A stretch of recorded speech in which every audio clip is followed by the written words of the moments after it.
আসামলৈ চেনেলটোলৈ আপোনালোক সকলোকে স্বাগতম জনাইছো। আজি ভিডিঅ'টোত অস্কাৰ বঁটা লাভ কৰা ভাৰতীয় ব্যক্তিসকলৰ লগতে অস্কাৰ বঁটাত নমিনেশ্যন লাভ কৰা ভাৰতীয় চলচ্চিত্ৰ কেইখনৰ নাম উল্লেখ কৰা হ'ল। অস্কাৰ এৱাৰ্ডক একাডেমি এৱাৰ্ড অফ মেৰিট বুলি কোৱা হয়। এতিয়ালৈকে ভাৰতৰ 3খন চলচ্চিত্ৰই অস্কাৰ বঁটাৰ বাবে নমিনেশ্যন লাভ কৰিছিলে। এই ছবি 3খন হ'ল মাদাৰ ইণ্ডিয়া 1957 চনত নমিনেশ্যন লাভ কৰিছিলে। দ্বিতীয়খন ছবি হৈছে সালাম বম্বে 1988 চনত অস্কাৰ বঁটাত নমিনেশ্যন লাভ কৰিছিল। আৰু তৃতীয়খন ছবি হৈছে লাগানে 2001 চনত অস্কাৰ বঁটাত নমিনেশ্যন লাভ কৰিছিলে। অস্কাৰ বঁটা লাভ কৰা প্ৰথম ভাৰতীয় ব্যক্তিগৰাকী হ'ল ভানু আথায়া ভাৰতৰ প্ৰথমগৰাকী মহিলা যিয়ে অস্কাৰ বঁটা লাভ কৰিছিল। ভানু আথায়া আছিল গান্ধী নামৰ চলচ্চিত্ৰখনৰ কষ্টিউম ডিজাইনাৰ। তেখেতে বেষ্ট কষ্টিউম ডিজাইনৰ কেটেগৰীত 1983 চনত 55 সংখ্যক অস্কাৰ বঁটা লাভ কৰিছিল। 1992 চনত 64 সংখ্যক অস্কাৰ বঁটা লাভ কৰিছিল সত্যজিৎ ৰেয়ে। ৰেছুল পুকুট্টিয়ে বেষ্ট ছাউণ্ড মিক্সিং কেটেগৰীত 2009 চনত 81 সংখ্যক অস্কাৰ বঁটা লাভ কৰিছিলে। ৰেছুল পুকুট্টি স্লামডগ মিলিয়নেয়াৰ নামৰ চলচ্চিত্ৰখনৰ ছাউণ্ড এডিটিঙৰ লগত জড়িত আছিল। গুলজাৰ স্লামডগ মিলিয়নেয়াৰ বোলছবিখনৰ এটা জনপ্ৰিয় গীত হ'ল জয় হো। এই জয় হো গীতটোৰ কাৰণে বেষ্ট অৰিজিনেল ছং কেটেগৰীত গীতিকাৰ গুলজাৰে 2009 চনত 81 সংখ্যক অস্কাৰ বঁটা লাভ কৰিছিল। এ আৰ ৰেহমান স্লামডগ মিলিয়নেয়াৰ বোলছবিখনৰ সংগীত পৰিচালনা কৰিছিল। এই বোলছবিখনৰ এটা জনপ্ৰিয় গীত জয় হো কাৰণে বেষ্ট অৰিজিনেল স্ক'ৰ কেটেগৰীত এ আৰ ৰেহমানে 2009 চনত 81 সংখ্যক অস্কাৰ বঁটা লাভ কৰিছিল। এম এম কিৰৱানীয়ে আৰ নামৰ চলচ্চিত্ৰখনৰ সংগীত পৰিচালনা কৰিছিল। এই বোলছবিখনৰ এটা জনপ্ৰিয় গীত আছিল নাটু নাটু। এই নাটু নাটু গীতটোৰ কাৰণে এম কিৰৱানীয়ে বেষ্ট অৰিজিনেল ছং কেটেগৰীত 2023 বৰ্ষত 95 সংখ্যক অস্কাৰ বঁটা লাভ কৰিছিল। কাৰ্তিক গঞ্চালভিছ আৰু গুণিত মংগা এই দুগৰাকী ব্যক্তিয়ে 2023 বৰ্ষত 95 সংখ্যক অস্কাৰ বঁটা লাভ কৰিছিলে বেষ্ট ডকুমেণ্টাৰী শ্বৰ্ট ছাবজেক্ট কেটেগৰীত। তেখেতলোকে পৰিচালনা কৰা ডকুমেণ্টাৰীখন আছিলে দ্য এলিফেণ্ট হুইস্পাৰাৰ্ছ। অস্কাৰ বঁটালৈ ভাৰতে পঠিওৱা চলচ্চিত্ৰসমূহ হ'ল 1957 চনত 93 সংখ্যক অস্কাৰ বঁটালৈ ভাৰতে প্ৰথমখন চলচ্চিত্ৰ প্ৰেৰণ কৰিছিলে। এই চলচ্চিত্ৰখন আছিল হিন্দুস্তানী ভাষাৰ ছবি মাদাৰ ইণ্ডিয়া পৰিচালনা কৰিছিলে মেহবুব খানে। 1958 চনত 31 নম্বৰ সংখ্যক অস্কাৰ বঁটালৈ হিন্দুস্তানী ভাষাৰ ছবি মধুমতী ভাৰতে প্ৰেৰণ কৰিছিলে। এই ছবিখন পৰিচালনা কৰিছিলে বিমল ৰয়ে। 1959 চনত 32 নম্বৰ সংখ্যক অস্কাৰ বঁটালৈ এখন বেংগলী ভাষাৰ ছবি ভাৰতে প্ৰেৰণ কৰিছিলে। ছবিখন হ'ল অপুৰ সংসাৰ পৰিচালনা কৰিছিলে সত্যজিৎ ৰেয়ে। 1962 চনত 35 নম্বৰ সংখ্যক অস্কাৰ বঁটালৈ ভাৰতে প্ৰেৰণ কৰিছিলে হিন্দুস্তানী ভাষাৰ ছবি সাহিব বিবি অৰ গুলাম। এই ছবিখন পৰিচালনা কৰিছিলে আবৰাৰ আলভিয়ে। 1963 চনত 36 নম্বৰ সংখ্যক অস্কাৰ বঁটালৈ ভাৰতে এখন বেংগলী ভাষাৰ ছবি প্ৰেৰণ কৰিছিলে। ছবিখন হ'ল মহানগৰ। এই ছবিখন পৰিচালনা কৰিছিলে সত্যজিৎ ৰেয়ে। 1965 চনত 38 নম্বৰ সংখ্যক অস্কাৰ বঁটালৈ ভাৰতে এখন হিন্দী ভাষাৰ ছবি প্ৰেৰণ কৰিছিলে। এই ছবিখন আছিল দ্য গাইড পৰিচালনা কৰিছিলে বিজয় আনন্দে। 1966 চনত 39 সংখ্যক অস্কাৰ বঁটালৈ প্ৰেৰণ কৰিছিলে এখন হিন্দী ভাষাৰ ছবিখন আছিল অম্ৰপালি। এই অম্ৰপালি বোলছবিখন পৰিচালনা কৰিছিলে লেক টেণ্ডনে। 1967 চনত 40 নম্বৰ সংখ্যক অস্কাৰ বঁটালৈ প্ৰেৰণ কৰিছিলে এখন হিন্দী ভাষাৰ ছবিখন হ'ল আখৰি খাট। এই ছবিখন পৰিচালনা কৰিছিলে চেতন আনন্দে। 1968 চনত 41 নম্বৰ সংখ্যক অস্কাৰ বঁটালৈ প্ৰেৰণ কৰিছিলে হিন্দী ভাষাৰ ছবি মজলি দিদি। এই ছবিখন পৰিচালনা কৰিছিলে ঋষিকেশ মুখাৰ্জীয়ে। 1969 চনত 42 নম্বৰ সংখ্যক অস্কাৰ বঁটালৈ প্ৰেৰণ কৰা তামিল ভাষাৰ ছবিখন আছিল দেৱিয়া মগন। এই ছবিখন পৰিচালনা কৰিছিলে এছ এ তিলক চন্দাৰে। 1971 চনত 44 নম্বৰ সংখ্যক অস্কাৰ বঁটালৈ প্ৰেৰণ কৰা হিন্দী ভাষাৰ ছবিখন আছিল ৰেশমা আৰু শ্বেৰা। এই ছবিখন পৰিচালনা কৰিছিলে সুনীল দত্তই। 1972 চনত 45 নম্বৰ সংখ্যক অস্কাৰ বঁটালৈ এখন হিন্দী ছবি প্ৰেৰণ কৰিছিল। এই ছবিখন আছিল উপহাৰ। এই উপহাৰ ছবিৰ ডাইৰেক্টৰ আছিল সুধেন্দু ৰয়। 1973 চনত 46 নম্বৰ সংখ্যক অস্কাৰ বঁটালৈ ভাৰতে এখন হিন্দী ভাষাৰ ছবি প্ৰেৰণ কৰিছিল। এই ছবিখন আছিল সৌদাগৰ। এই ছবিখনৰ পৰিচালক আছিল সুধেন্দু ৰয়। 1974 চনত 47 নম্বৰ সংখ্যক অস্কাৰ বঁটালৈ এখন উৰ্দু ভাষাৰ ছবি ভাৰতে প্ৰেৰণ কৰিছিল। এই ছবিখনৰ নাম আছিল হট উইন্স। এই ছবিখন পৰিচালনা কৰিছিলে MS সাথ্যুৱে।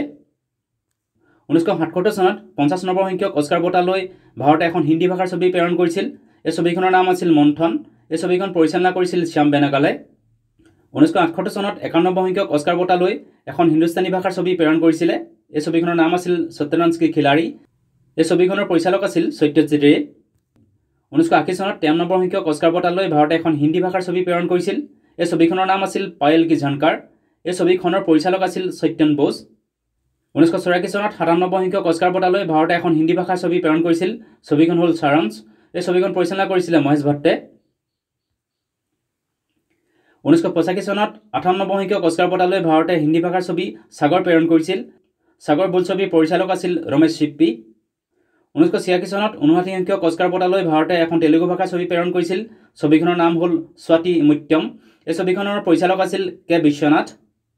1987 চনত 69 সংখ্যক অস্কাৰ বঁটালৈ ভাৰতে এখন তামিল ভাষাৰ ছবি প্ৰেৰণ কৰিছিলে। ছবিখনৰ নাম হ'ল নায়কন। নায়কনৰ পৰিচালক আছিল মণিৰত্নম। 1988 চনত 61 নম্বৰ সংখ্যক অস্কাৰ বঁটালৈ ভাৰতে এখন হিন্দী ভাষাৰ ছবি প্ৰেৰণ কৰিছিলে। ছবিখনৰ নাম হ'ল সালাম বম্বে। ছবিখনৰ পৰিচালক আছিল মীৰা নায়াৰ। 1989 চনত 62 সংখ্যক অস্কাৰ বঁটালৈ ভাৰতে এখন হিন্দী ভাষাৰ ছবি প্ৰেৰণ কৰিছিলে। ছবিখনৰ নাম আছিল পৰিন্দা। পৰিন্দাৰ পৰিচালক আছিল বিদু বিনোদ চোপ্ৰা। 1990 চনত 63 সংখ্যক অস্কাৰ বঁটালৈ ভাৰতে এখন তামিল ভাষাৰ ছবি প্ৰেৰণ কৰিছিলে। ছবিখন আছিল অঞ্জলি। ছবিখনৰ পৰিচালক আছিল মণিৰত্নম। 1991 চনত 64 সংখ্যক অস্কাৰ বঁটালৈ ভাৰতে এখন হিন্দুস্তানী ভাষাৰ ছবি প্ৰেৰণ কৰিছিলে। ছবিখনৰ নাম হ'ল হিনা। ছবিখনৰ পৰিচালক আছিল ৰণধীৰ কাপুৰ। 1992 চনত 65 সংখ্যক অস্কাৰ বঁটালৈ ভাৰতে এখন তামিল ভাষাৰ ছবি প্ৰেৰণ কৰিছিলে। ছবিখনৰ নাম হ'ল থেবৰ মগন। থেবৰ মগনৰ পৰিচালক আছিল ভৰথন। 1993 চনত 66 সংখ্যক অস্কাৰ বঁটালৈ ভাৰতে হিন্দী ভাষাৰ ছবি ৰুদালি প্ৰেৰণ কৰিছিলে। ৰুদালিৰ পৰিচালক আছিল কল্পনা লাজমী। 1994 চনত 67 সংখ্যক অস্কাৰ বঁটালৈ ভাৰতে হিন্দী ভাষাৰ ছবি বেণ্ডিট কুইন প্ৰেৰণ কৰিছিল। বেণ্ডিট কুইনৰ পৰিচালক আছিল শেখৰ কাপুৰ। 1995 চনত 68 সংখ্যক অস্কাৰ বঁটালৈ তামিল ভাষাৰ ছবি ক্ৰুথি পুনাল প্ৰেৰণ কৰা হৈছিলে। এই ছবিখনৰ পৰিচালক আছিল PC শ্ৰীৰাম। 1996 চনত 69 সংখ্যক অস্কাৰ বঁটালৈ ভাৰতে এখন তামিল ভাষাৰ ছবি প্ৰেৰণ কৰিছিলে। ছবিখনৰ নাম হ'ল ইণ্ডিয়ান। ইণ্ডিয়ান ছবিখনৰ পৰিচালক আছিল S শংকৰ। 1997 চনত 70 সংখ্যক অস্কাৰ বঁটালৈ ভাৰতে মালায়ালাম ভাষাৰ ছবি গুৰু প্ৰেৰণ কৰিছিলে। ছবিখনৰ পৰিচালক আছিল ৰাজীৱ অঞ্চাল। 1998 চনত 71 সংখ্যক অস্কাৰ বঁটালৈ ভাৰতে তামিল ভাষাৰ ছবি জিন্স প্ৰেৰণ কৰিছিলে। এই ছবিখনৰ পৰিচালক আছিল S শংকৰ। 1999 চনত 72 সংখ্যক অস্কাৰ বঁটালৈ ভাৰতে হিন্দী ভাষাৰ ছবি 1947 আৰ্ট প্ৰেৰণ কৰিছিলে। এই ছবিখনৰ পৰিচালক আছিল দীপা মেহতা। 2000 চনত 73 সংখ্যক অস্কাৰ বঁটালৈ ভাৰতে তামিল আৰু হিন্দী ভাষাৰ ছবি হে ৰাম প্ৰেৰণ কৰিছিলে। এই ছবিখনৰ পৰিচালক আছিল কামাল হাসান। 2001 চনত 74 সংখ্যক অস্কাৰ বঁটালৈ ভাৰতে হিন্দী ভাষাৰ ছবি লাগান প্ৰেৰণ কৰিছিলে। লাগানৰ পৰিচালক আছিল আশুতোষ গোৱাৰিকাৰ। 2002 চনত 75 সংখ্যক অস্কাৰ বঁটালৈ ভাৰতে হিন্দী ভাষাৰ ছবি দেৱদাস প্ৰেৰণ কৰিছিল। দেৱদাস ছবিখনৰ পৰিচালক আছিল সঞ্জয় লীলা বাঞ্চালী। 2004 চনত 77 সংখ্যক অস্কাৰ বঁটালৈ ভাৰতে মাৰাঠী ভাষাৰ ছবি শ্বাস প্ৰেৰণ কৰিছিলে। এই ছবিখনৰ পৰিচালক আছিল সন্দীপ সাৱন্ত। 2005 চনত 78 সংখ্যক অস্কাৰ বঁটালৈ ভাৰতে হিন্দী ভাষাৰ ছবি পহেলি প্ৰেৰণ কৰিছিল। পহেলিৰ পৰিচালক আছিল আমোল পালেকাৰ। 2006 চনত 79 সংখ্যক অস্কাৰ বঁটালৈ ভাৰতে হিন্দী ভাষাৰ ছবি ৰং দে বসন্তি প্ৰেৰণ কৰিছিল। ৰং দে বসন্তিৰ পৰিচালক আছিল ৰাকেশ ওম প্ৰকাশ মেহৰা। 2007 চনত 80 সংখ্যক অস্কাৰ বঁটালৈ ভাৰতে হিন্দী ভাষাৰ ছবি একলব্য দ্য ৰয়েল গাৰ্ড প্ৰেৰণ কৰিছিলে। এই ছবিখনৰ পৰিচালক আছিল বিদু বিনোদ চোপ্ৰা। 2008 চনত 81 সংখ্যক অস্কাৰ বঁটালৈ ভাৰতে হিন্দী ভাষাৰ ছবি তাৰে জমিন পৰ প্ৰেৰণ কৰিছিলে। এই ছবিখনৰ পৰিচালক আছিল আমিৰ খান। 2009 চনত 82 সংখ্যক অস্কাৰ বঁটালৈ ভাৰতে মাৰাঠী ভাষাৰ ছবি হৰিচন্দ্ৰছ ফেক্টৰী প্ৰেৰণ কৰিছিলে। এই ছবিখনৰ পৰিচালক আছিল পৰেশ মোকাশী। 2010 চনত 83 সংখ্যক অস্কাৰ বঁটালৈ ভাৰতে হিন্দী ভাষাৰ ছবি পিপলি লাইভ প্ৰেৰণ কৰিছিলে। এই ছবিখনৰ পৰিচালক আছিল অনুষা ৰিজভি। 2011 চনত 84 সংখ্যক অস্কাৰ বঁটালৈ ভাৰতে মালায়ালাম ভাষাৰ ছবি আবু সন অফ আদাম প্ৰেৰণ কৰিছিলে। এই ছবিখনৰ পৰিচালক আছিল সলিম আহমেদ। 2012 চনত 85 সংখ্যক অস্কাৰ বঁটালৈ ভাৰতে হিন্দী ভাষাৰ ছবি বৰফি প্ৰেৰণ কৰিছিলে। এই ছবিখনৰ পৰিচালক আছিল অনুৰাগ বাসু। 2013 চনত 86 সংখ্যক অস্কাৰ বঁটালৈ ভাৰতে গুজৰাটী ভাষাৰ ছবি দ্য গুড ৰোড প্ৰেৰণ কৰিছিলে। এই ছবিখনৰ পৰিচালক আছিল জ্ঞান কোৰেয়া। 2014 চনত 87 সংখ্যক অস্কাৰ বঁটালৈ ভাৰতে হিন্দী ভাষাৰ ছবি লায়াৰ্ছ ডাইচ প্ৰেৰণ কৰিছিলে। এই ছবিখনৰ পৰিচালক আছিল গীতু মোহন দাস। 2015 চনত 88 সংখ্যক অস্কাৰ বঁটালৈ ভাৰতে মাৰাঠী ভাষাৰ ছবি কোৰ্ট প্ৰেৰণ কৰিছিলে। এই ছবিখনৰ পৰিচালক আছিল চৈতন্য তামহানে। 2016 চনত 89 সংখ্যক অস্কাৰ বঁটালৈ ভাৰতে তামিল ভাষাৰ ছবি বিচাৰানাই প্ৰেৰণ কৰিছিলে। এই ছবিখনৰ পৰিচালক আছিল ভেট্টি মাৰান। 2017 চনত 90 সংখ্যক অস্কাৰ বঁটালৈ ভাৰতে হিন্দী ভাষাৰ ছবি নিউটন প্ৰেৰণ কৰিছিলে। এই ছবিখনৰ পৰিচালক আছিল অমিত ভি মাছুৰকাৰ। 2018 চনত 91 সংখ্যক অস্কাৰ বঁটালৈ ভাৰতে অসমীয়া ভাষাৰ ছবি ভিলেজ ৰক ষ্টাৰ্ছ প্ৰেৰণ কৰিছিলে। এই ছবিখনৰ পৰিচালক আছিল ৰীমা দাস। 2019 চনত 92 সংখ্যক অস্কাৰ বঁটালৈ ভাৰতে হিন্দী ভাষাৰ ছবি গুলি বয় প্ৰেৰণ কৰিছিল। এই ছবিখনৰ পৰিচালক আছিল জয়া আখতাৰ। 2020 চনত 93 সংখ্যক অস্কাৰ বঁটালৈ ভাৰতে মালায়ালাম ভাষাৰ ছবি জালিকট্টু প্ৰেৰণ কৰিছিলে। এই ছবিখনৰ পৰিচালক আছিল লিজো জোছ পেলিচাৰি। 2021 চনত 94 সংখ্যক অস্কাৰ বঁটালৈ ভাৰতে তামিল ভাষাৰ ছবি পেবলছ প্ৰেৰণ কৰিছিলে। এই ছবিখনৰ পৰিচালক আছিল PS বিনোদ ৰাজ। 2022 চনত 95 সংখ্যক অস্কাৰ বঁটালৈ ভাৰতে গুজৰাটী ভাষাৰ ছবি লাষ্ট ফিল্ম শ্ব' প্ৰেৰণ কৰিছিলে। এই ছবিখনৰ পৰিচালক আছিল পেন নলিন। 2023 বৰ্ষত 96 সংখ্যক অস্কাৰ বঁটালৈ ভাৰতে এখন মালায়ালাম ভাষাৰ ছবি প্ৰেৰণ কৰিছিলে। ছবিখনৰ নাম আছিল 2018।